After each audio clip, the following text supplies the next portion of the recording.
So here's the topics that we're going to talk about in order to improve your writing in general. This isn't just for my class, but looking forward to the rest of your MPH curriculum, I thought this would be helpful for those of you who may not be as proficient as you want in writing, and anyone who says they can't improve in writing is crazy. Even the world's best writers can always improve. So a couple of things I want to talk about. I want to talk about citations, specifically why we use citations in our work. Then I want to review the major style that you're going to encounter in your professional career, which is the American Psychological Association, or APA style. And there's some really good references available from Purdue University that are free and online that you can use so that you know what APA style is all about. I want to talk about when to use, when is it appropriate to use citations.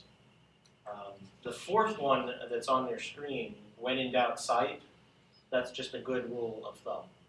But if you ever have a very controversial claim, something that's not widely accepted, there should be a citation or a series of citations for that.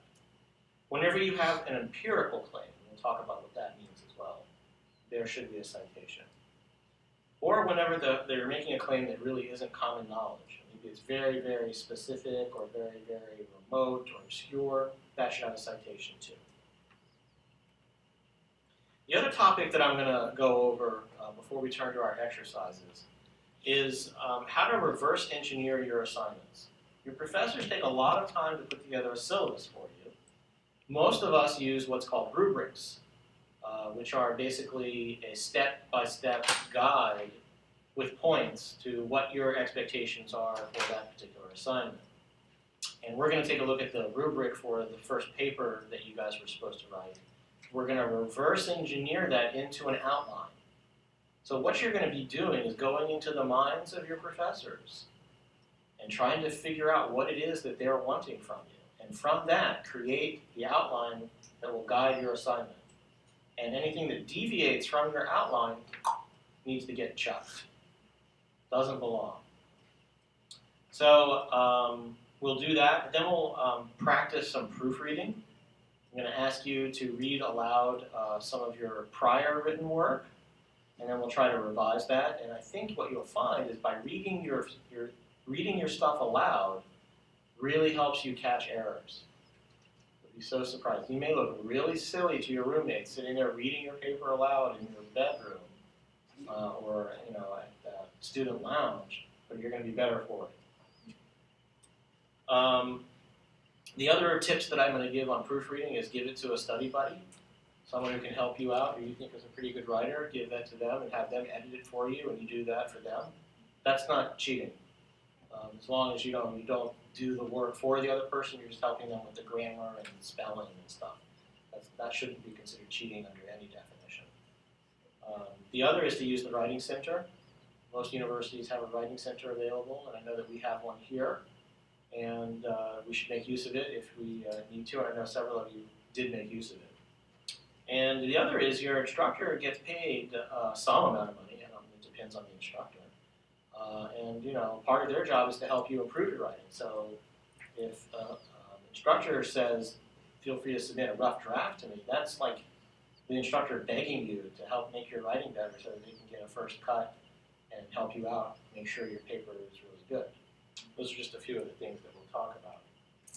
Now, what we'll do is we'll actually engage in some practical exercises. And at this point, we'll probably just turn the recording off because it'll be too lengthy.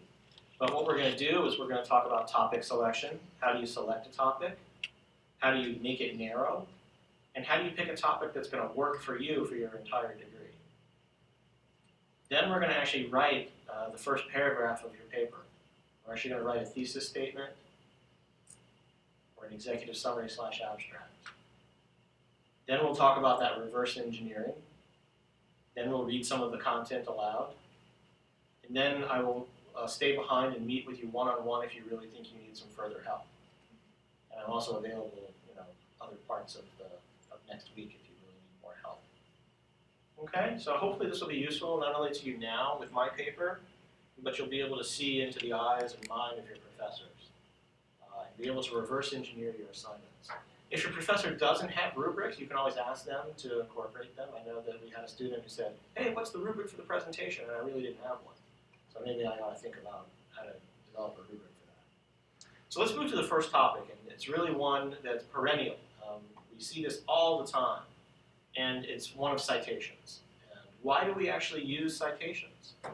The first reason is so that we avoid any smell, stink, or taint of what's called plagiarism. And I'm going to talk about what plagiarism is, what we mean by it. The other is more of a positive, and it's to acknowledge that we all have a shared intellectual history and that we need to be honest about using other people's words and ideas that have come before us. We all like to think that we're very smart people, and you guys have been admitted to graduate school. You're in the top 1% of the global population in terms of your education. I hope you guys know that. You're the creme de la creme of the globe because you're in graduate school. Very privileged. Should be a very big privilege and an honor to be in graduate school. But the idea is to make sure that we don't steal other people's ideas that have come before us, because they are also smart too. And if they've written something or said something, they deserve credit where credit is due. So those are the major reasons why we use citations. And what I'll do is, University of Sciences, we have a website where we have some really excellent resources for avoiding plagiarism, including the definition. And I'm just going to open that web page up, and if you have your computer, feel free to go to this web page if you'd like to look on.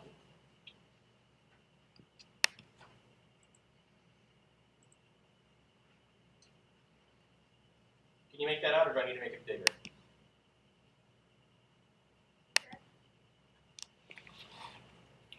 Better? Bigger still.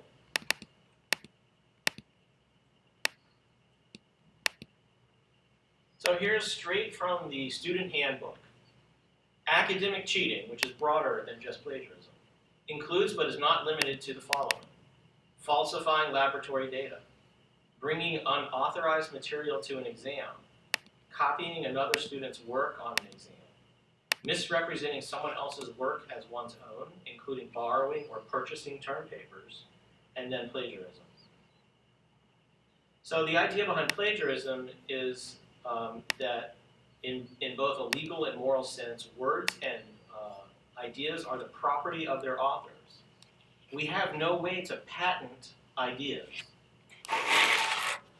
We have ways that we can copyright ideas and words. And in very much the same way, if we're using someone's general idea or words, we owe it to them to attribute the idea back to them. So we like to think of these things as being property. Plagiarism is the theft of that property. When you plagiarize, you're presenting someone else's words and ideas as if they were your own.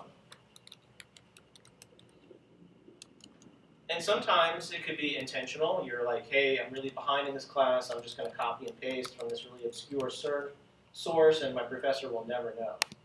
Well, with Google, all I have to do is enter in one sentence from your paper. And if you have plagiarized or copied or even closely copied, it'll turn up. So the information age has really done away with a lot of the sort of simple copying and pasting and plagiarism.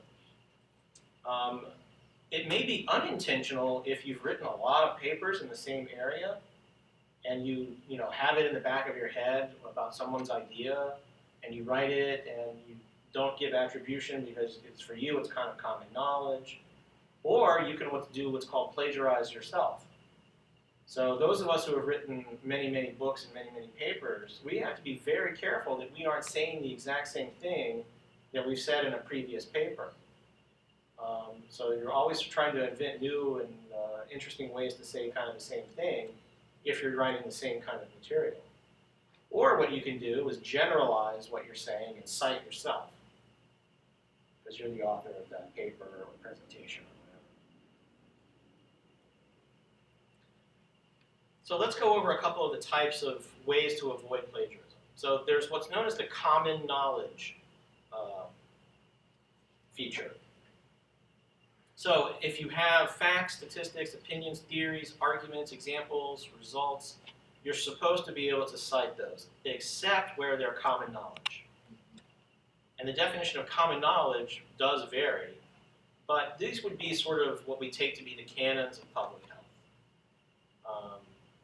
Someone who hasn't spent a lot of time researching these things would sort of know them.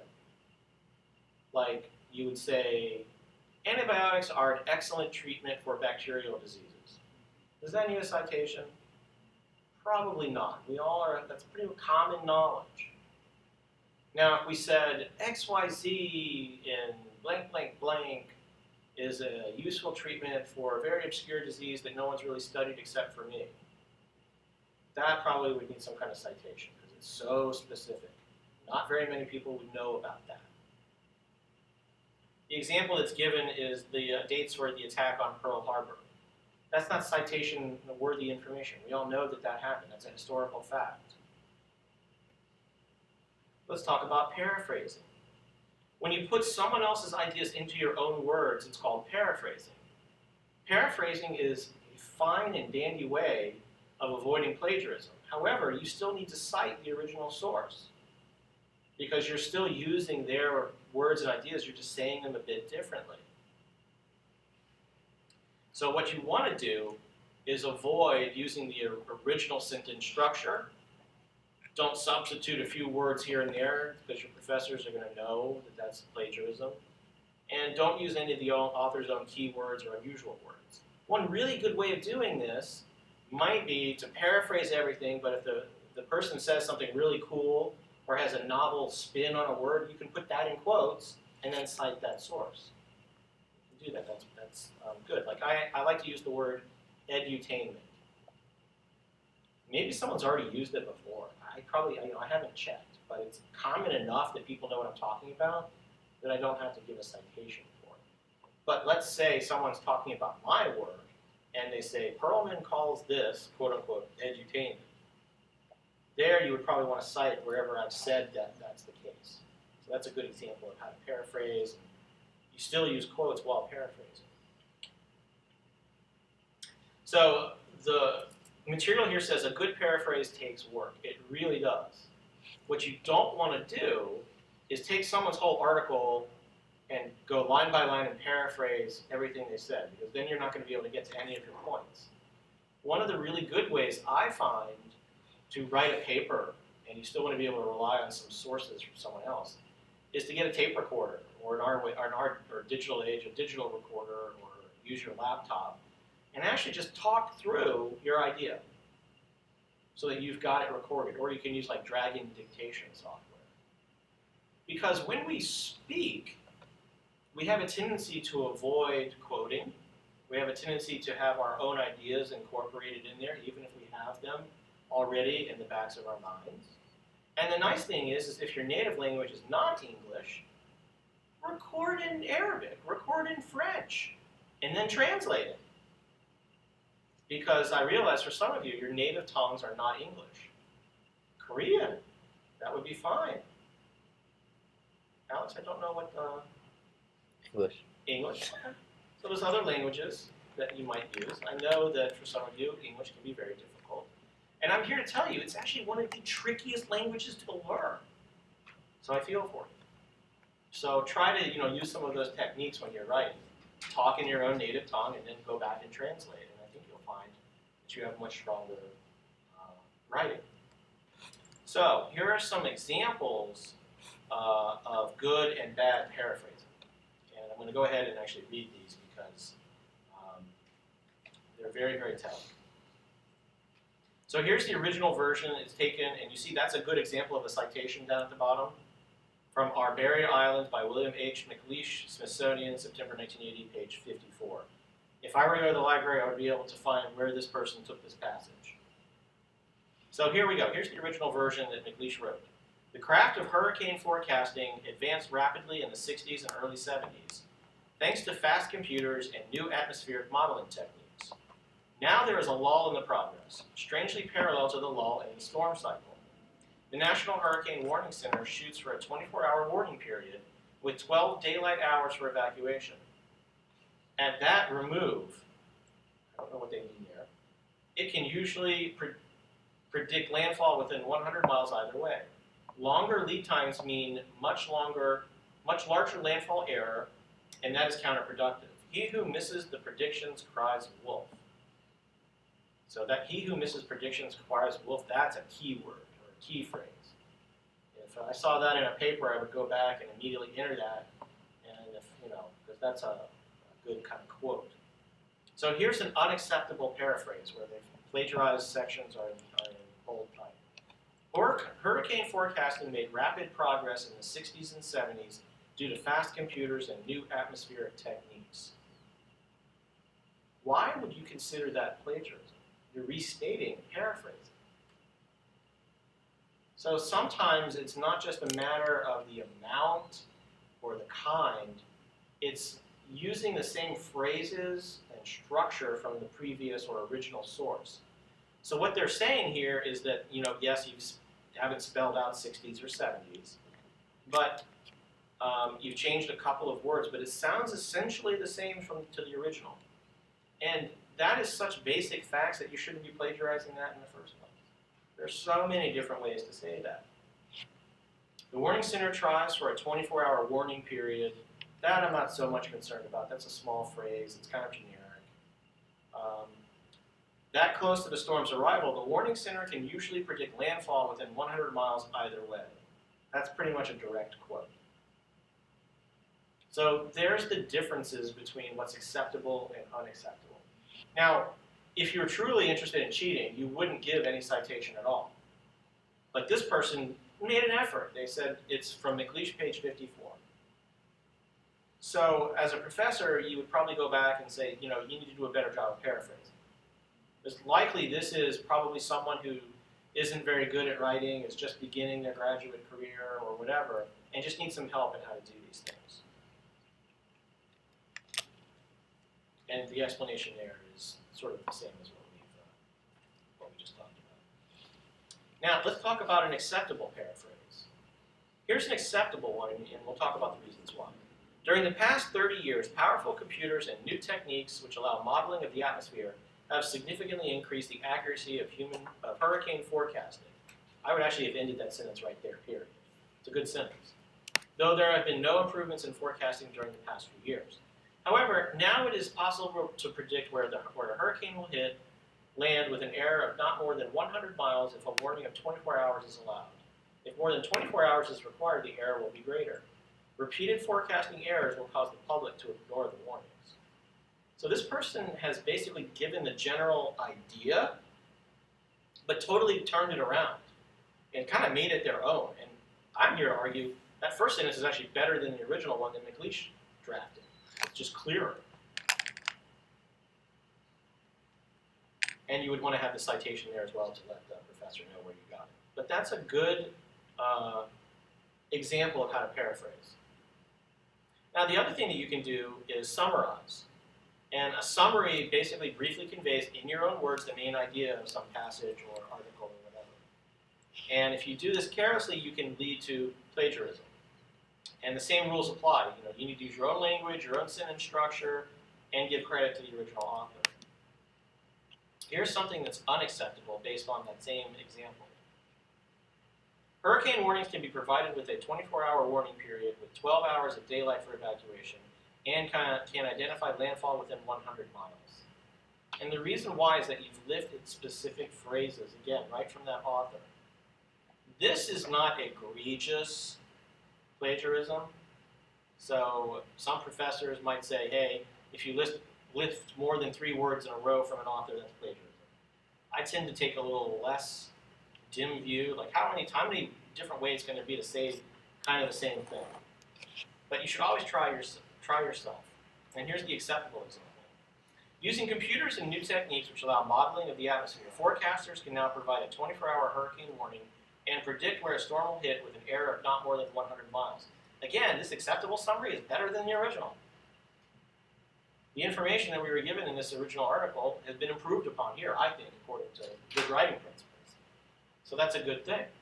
And they haven't listed any phrases, and the writing is kind of their own. Now, I'm not going to spend too much time going over the rest of these things because I want you guys to review this on your own.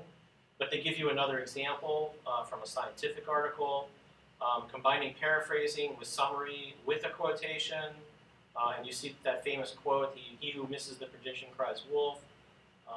That's an example of an acceptable summary with the quote, because that's a really juicy way to think about things, and that's what you want to do. You want to not have too many direct quotes in your work, at least in our discipline, unless it's something juicy like that that helps summarize a key point.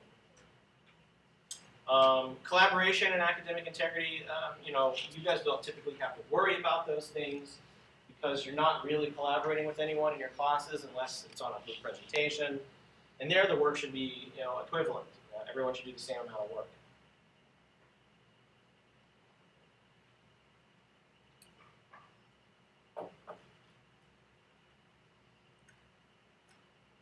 And just know that since we have a lot of sources that are available on the internet, that electronic sources should be treated the same as printed materials. There should be some kind of citation that directs you right to the website. So those are some of the techniques that you can use to avoid plagiarism. I think the most important one is making sure that if you paraphrase or summarize, that you do so without using the original language. And I really think especially talking it through and recording yourself and then transcribing it is a really helpful way of doing it, because you're not relying on these other materials as sort of a crutch. So that's what I wanted to say about avoiding plagiarism.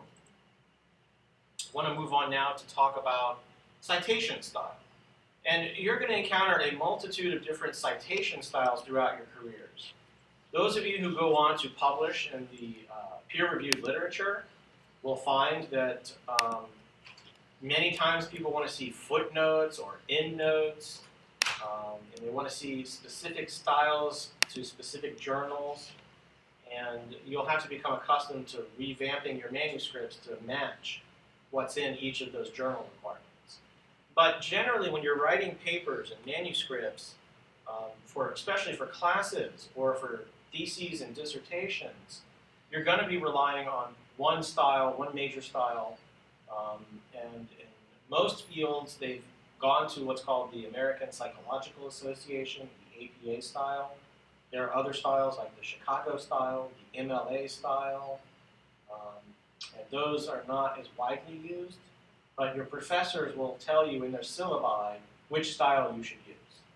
For my class, I decided to go with the APA. It's really kind of easy and formulaic to use. And according to APA, the citation consists of information in the text directing you to some citation at the end of your paper with more complete information. And I'm going to show you an excellent and free reference available from Purdue's website that everybody should read. It's basically a crash course in APA style.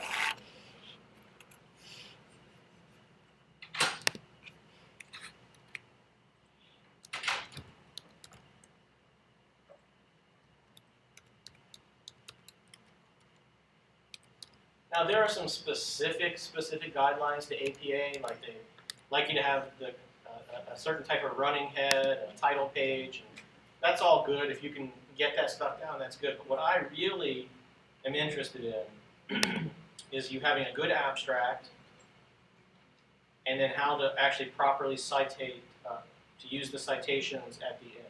Yes? I have a question. So for the paper, you needed the abstract? Not for this one. This one really doesn't require one. It's really short. But if a professor wants you to write a larger research paper, you should include an abstract. But we are going to include an introductory first paragraph, which is like an abstract. So let's see. I am going to go to in-text citations.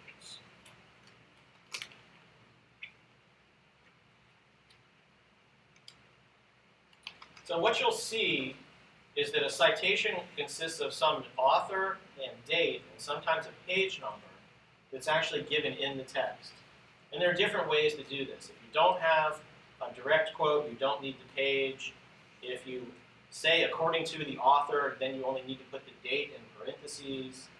But if you don't include the date, the author, then you include the author in the citation. So it gets a little complicated, and you should familiarize yourself with the specifics from this website on precisely how to cite. Because part of your grade will be how well did you use the citation format. So, and they break it down by, saying here's some basic information, here's how to use this when you're in quotes, when you're using short quotes, when you're using long quotes, when you're paraphrasing. So the guidelines are there as to what you should do.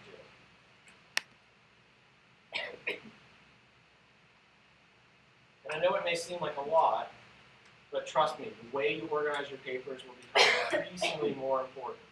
Faster you do a short one, but you're going to have to do some pretty long ones when it comes especially to your final project. I'm not going to tell you how many pages, but I've seen some that range in the 50 to 100 pages. A lot of writing. You want to make sure the citations are good. So I highly recommend this Purdue Online Writing Lab website. Many of you can also go out and actually buy the manual that's put out by the APA and have it kind of handy and reference. But I see that a number of you have iPads and iPhones and all these other technology tools. You can actually just keep this, offline and have it available rather than buying a book. I know many people have to buy books. So that's the resource that I recommend everyone use. And we'll actually want to get to the exercises practice, 1 or 2 citations to make sure you have them down. So what I want to do now is go over some of the exercises that we're going to do. And we'll go ahead and turn off the old recording, and we'll have that available for the students who didn't do it. But what I want to do is I want to spend some time talking in general about topic selection. Then we're going to do a thesis statement. Then we're going to reverse engineer. Then you're going to read your papers out loud and make some corrections. And then I'll be available to do some one-on-ones with you, either right now for quick kind of questions, or if you think you need more help, you can make an appointment with me. And I'm interested in you improving the quality of your writing. So if you get to the point where you're really struggling and really just can't meet that deadline, let me know, because we can give you an extension or an incomplete, and you can take your time. I'm not interested in grades as so much as I'm interested in you improving your writing. So that's going to be the benefit that you will see down the road. All right, so let's talk about. Did you shut off the recording?